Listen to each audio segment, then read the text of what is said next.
Hi there, I'm Walter Bernasiak, and this is Top 5. Here we count down the best and worst performances of our most beloved actors. Today, we take a look at the worst of J-Law. Yeah, that's right, Jennifer Lawrence.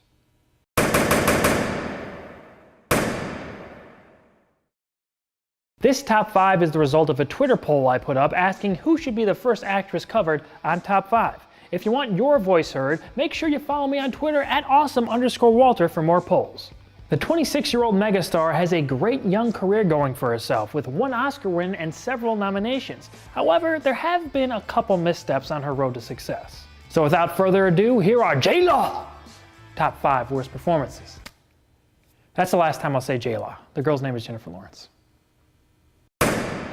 Number 5, Alyssa Cassidy in House at the End of the Street. Lawrence starred in this horror movie the same year the first Hunger Games movie came out, and they pushed back the release of this film a couple months, so it was pretty commercially successful. It actually came in at number 1 on its opening weekend. However, the film is pretty generic for the genre, and Lawrence couldn't do much to save it with her performance. Sarah is a divorcee who moves to a small town with her daughter Alyssa to start anew. However, a house nearby has only one resident that the small town doesn't like. That resident is a young man named Ryan. Years earlier, Ryan's sister, Carrie Ann, murdered their parents and disappeared. When Alyssa starts a relationship with Ryan, what really happened to his family is revealed in shocking ways. Jennifer Lawrence isn't the only Jennifer in this movie. And why didn't you call me? I would have come to get you. Had to. Lawrence does her best with the material given to her. House at the End of the Street is a pretty bland, by-the-numbers horror film that doesn't do much to set it apart from the pack. A performance like this usually wouldn't be on this list, but with Lawrence's limited filmography, I had to choose something for the number 5 spot. Her character is an aspiring singer, but it's obviously not her voice in those scenes, and it's pretty noticeable now that we've heard her sing in one of the Hunger Games movies. Apparently, she did record her songs, but the filmmakers used another voice. Wouldn't it be sweet if you could be in love with me?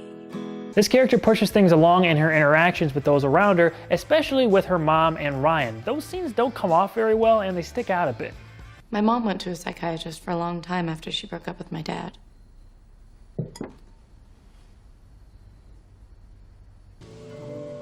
I like the way you see things.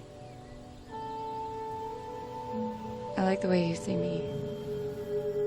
Like the movie, she's just kind of boring here. Things do pick up a bit at the end, but it's subpar for what we know she could do at this point. Number 4, Mystique / Raven Darkholme in X-Men: Days of Future Past. Lawrence's Mystique has become an easy target for people pointing out that she doesn't care about these movies. And I will say there are a few moments here when her disinterest is visible. In the 1970s, Dr. Bolivar Trask creates the Sentinels, giant robots that can detect the mutant gene and destroy them. You're a smart man. In the 21st century, those Sentinels are now highly advanced murdering machines that have wiped out almost all of mutant kind. As the remaining X-Men fight for survival, Wolverine is sent back into the 1970s to change how the Sentinels are created and avoid this dark, disturbing, and catastrophic future. I liked Lawrence's Mystique in X-Men First Class. The character was more energetic and she seemed to put more into it. Between First Class and Days of Future Past, she became one of the biggest stars in the world and honestly doesn't need the X-Men movies anymore. Her current persona doesn't even match up with being in a superhero movie right now, or at that time, especially this role in this series.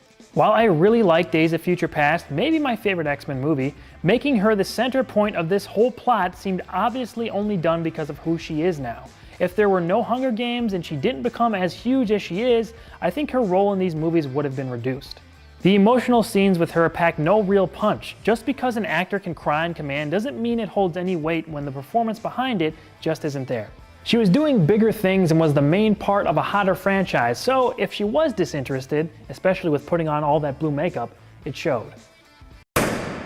Number 3, Mystique / Raven Darkholme in X-Men Apocalypse. Again, due to a lack of more roles, I thought it was okay to put 2 of her Mystique performances on this list.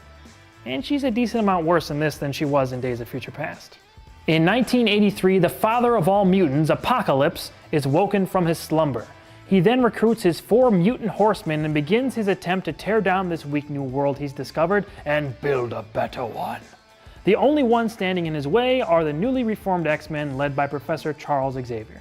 After Days of Future Past, X-Men Apocalypse left something to be desired. Lawrence is once again a big focus here, but now the movie around here doesn't have all that much going for it. Not that there isn't some good, strong stuff packed in there, but all in all, X-Men Apocalypse is just barely above average. Mystique is like a folk hero to mutants all over the world now after the ending of the last film. She's reluctant to accept this point of view others have of her and seems more apathetic than ever in Lawrence's third go-around as the character. It was pretty much confirmed by Lawrence herself that this was her last X-Men movie. The combination of that makeup and ostensibly not being into the X-Men projects made for a predictable parting of the ways. What makes her worse here is just more of the same, but now it's a little more blatant that she just doesn't want to be there. You got your warplane.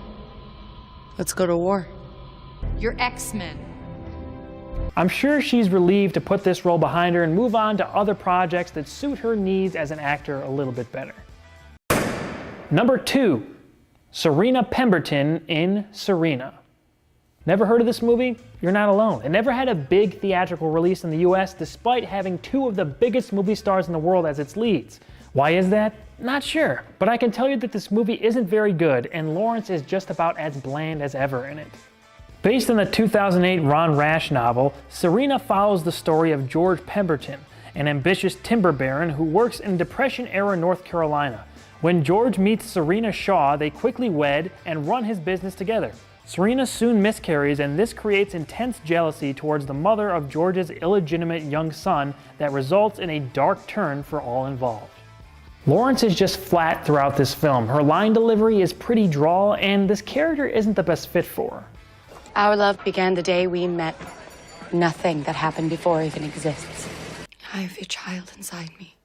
As the movie goes along, Lawrence's performance picks up a little bit, but the movie is very slow to get to things that we all know are coming.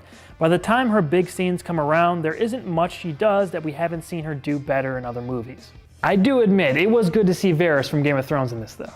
My father had 40,000 acres in Colorado. Had? I do hope we didn't lose him in this awful crash. I'm a good actor, my lord.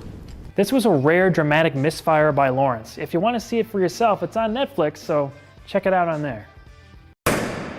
And the number 1 worst Jennifer Lawrence performance is Mariana in The Burning Plain.